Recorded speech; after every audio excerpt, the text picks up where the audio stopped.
ఆంధ్రప్రదేశ్ రాష్ట్ర ప్రయోజనాలే లక్ష్యంగా ఆంధ్రప్రదేశ్ మంత్రివర్యులు నారా లోకేష్ గారు ఢిల్లీ పర్యటనకు వెళ్ళారు. ఢిల్లీ పర్యటనకు వెళ్ళినటువంటి నారా లోకేష్ గారు కొంతమంది కేంద్ర మంత్రులతో ఆయన భేటీ అయ్యారు. అయితే కేంద్ర విదేశాంగ శాఖ మంత్రి జయశంకర్ గారితో నారా లోకేష్ గారు భేటీ అవ్వడం తీవ్ర చర్చనీయాంశంగా అయితే మారింది. మిగతా కేంద్ర మంత్రులతో భేటీ అంటే ఆంధ్రప్రదేశ్కి సంబంధించినటువంటి ప్రాజెక్టుల విషయం కానివ్వండి, లేదా ఆంధ్రప్రదేశ్ రాష్ట్రానికి రావాల్సినటువంటి నిధుల అంశం మీద మాట్లాడి ఉండొచ్చు. కానీ కేంద్ర విదేశాంగ శాఖ మంత్రి జయశంకర్ గారితో నారా లోకేష్ గారు ఎందుకు భేటీ అయ్యారు అనేది ఇప్పుడు తీవ్ర చర్చనీయాంశంగా మారిన నేపథ్యంలో ఈ భేటీకి గల కారణం ఏంటనేది మనం పూర్తి స్థాయిలో విశ్లేషణ చేసుకుందాం. ప్రస్తుతం మనతో పాటు ఉన్నారు ప్రముఖ రాజకీయ విశ్లేషకులు, ప్రముఖ సీనియర్ జర్నలిస్ట్ డివిఎస్ గారు. వారితో మాట్లాడదాం. సార్ నమస్తే. సార్ నమస్తే. నారా లోకేష్ గారు జయశంకర్ గారితో ఢిల్లీలో భేటీ అవ్వడం జరిగింది. ఆయన ఢిల్లీ పర్యటనలో ఉన్న నేపథ్యంలో చాలామంది కేంద్ర మంత్రులతో భేటీ అయ్యారు. కానీ జయశంకర్ గారితో భేటీ నేపథ్యంలో ఇది చర్చనీయాంశంగా అయితే మారింది.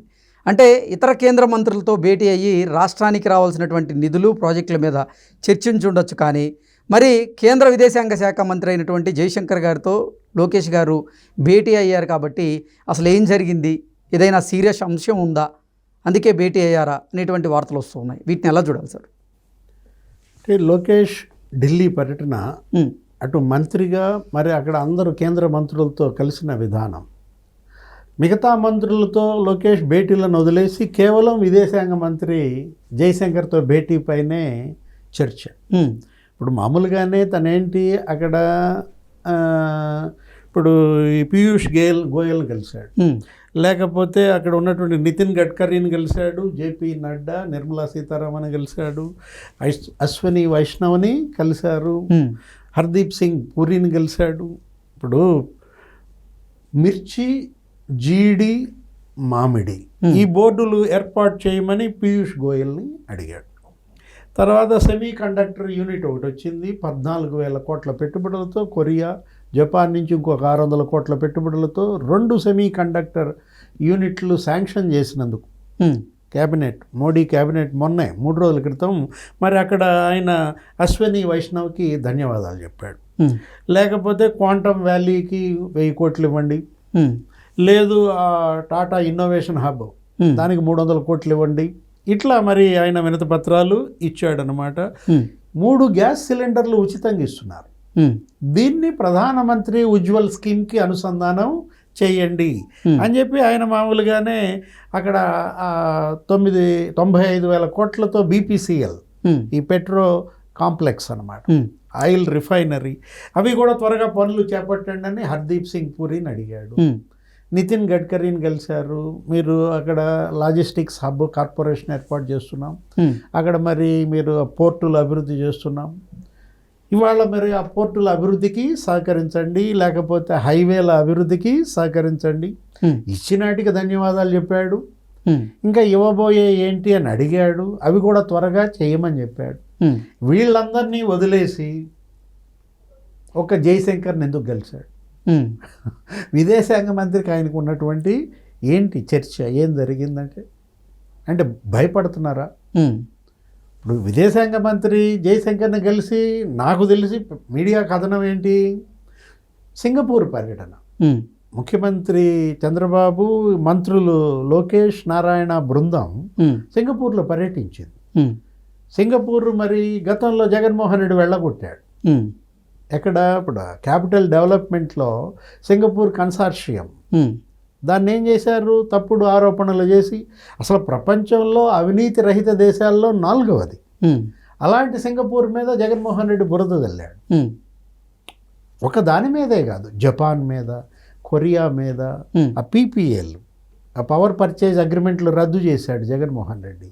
వాళ్ళందరూ అసలు లేఖలు రాశారు అప్పుడు ప్రధాని మోడీకి, లేకపోతే అప్పటి కేంద్ర మంత్రి ఆర్కే సింగ్కి, అటు జపాన్ వాళ్ళు అంబాసిడర్లు రాశారు, కొరియా వాళ్ళు రాశారు. అంటే విదేశాల్లో భారత సంబంధాలు దెబ్బతిన్నాయి జగన్మోహన్ రెడ్డి పరిపాలనలో.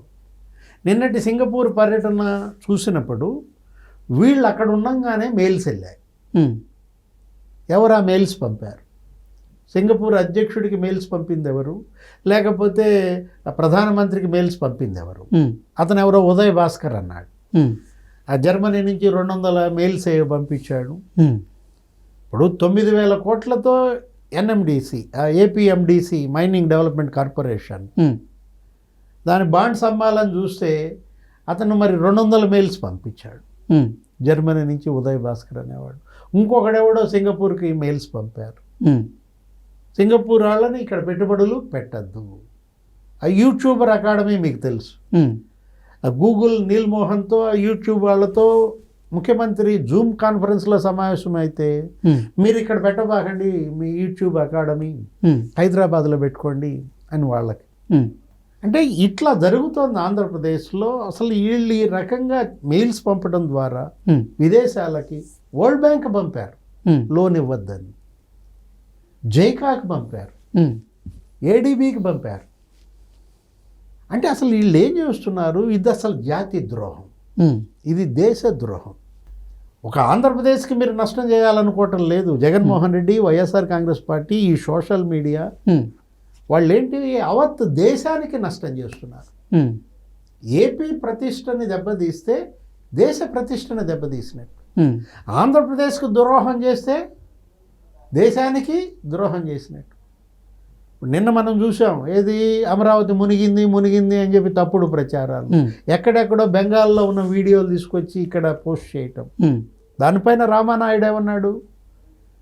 వీళ్ళు జాతి ద్రోహులు అన్నాడు. ఉమ్, ఇప్పుడు ఈ ద్రోహుల పైన కఠిన చర్యలు తీసుకోండి, ఉమ్, ఉక్కుపాదం మోపండి. మోపండి. వాళ్ళ జయశంకర్తో లోకేష్ దీనిపైన చర్చించాడా? ఉమ్, ఈ తప్పుడు మెయిల్స్ పంపిన వాళ్ళందరి చిట్టా బయటకు దిగిపోతున్నారా? ఉమ్, ఇప్పుడు బెంబేలు ఎత్తేవాళ్ళు బెంబేలు ఎత్తుతున్నారు, భయపడేవాళ్ళు భయపడుతున్నారు. ఎటు నుంచి వచ్చి ఎత్తుకుపోతారో, ఎప్పుడు అరెస్ట్ చేస్తారో, ఎప్పుడు కేసులు పెడతారో. తప్పు చేసే ముందు ఉండాలా ఉమ్, ఆ ఆలోచన, ఆ భయం. మీరేంటి ఆ మెయిల్స్ పంపేటప్పుడు ఉండాలా. ఉమ్, ఇప్పుడు చేయాల్సిన డ్యామేజ్ నేను చేస్తాను అంటే ఇక్కడ ఎవరు ఊరుకుంటారు? ఉమ్, ఇప్పుడు ఇవాళ ఇది జాతి సంపద. ఇంత ముందులాగా జగన్మోహన్ రెడ్డి హయాంలో రోడ్లు తవ్వేస్తాం, ఉమ్, కంకర ఎత్తుకుపోతాం, స్టీల్ ఎత్తుకుపోతాం అంటే చూస్తూ ఊరుకుంటారా? ఎవరెవరు కంకర ఎత్తుకుపోయారు, స్టీల్ ఎత్తుకుపోయారు, రోడ్లు తవ్వేశారు, వాళ్ళందరిపైన ఈ దేశద్రోహం కేసులు పెట్టాల్సిందే. ఓకే. ఇప్పుడు అదే కనపడుతుంది. వాళ్ళేమో అభివృద్ధి పనుల్లో వాళ్ళు ఉన్నారు, ఉమ్, కేంద్రం నుంచి నిధులు రాబట్టడంలో వాళ్ళు బిజీగా ఉన్నారు. ఉమ్, ఇప్పుడు ఒకవైపు ఏమో ఇమేజ్ పెంచడం కోసం ఉమ్, రీబిల్డ్ ఏపీ అని వీళ్ళు కృషి చేస్తున్నారు. ఉమ్, ఇంకోవైపు ఏమో డ్యామేజ్ చేయటమే లక్ష్యంగా ఉమ్, ఏపీని అధపాతాళానికి నెట్టడమే పంతంగా వాళ్ళు వెళ్తున్నారు. ఓకే. ఒక యుద్ధం నడుస్తున్నట్టుంది.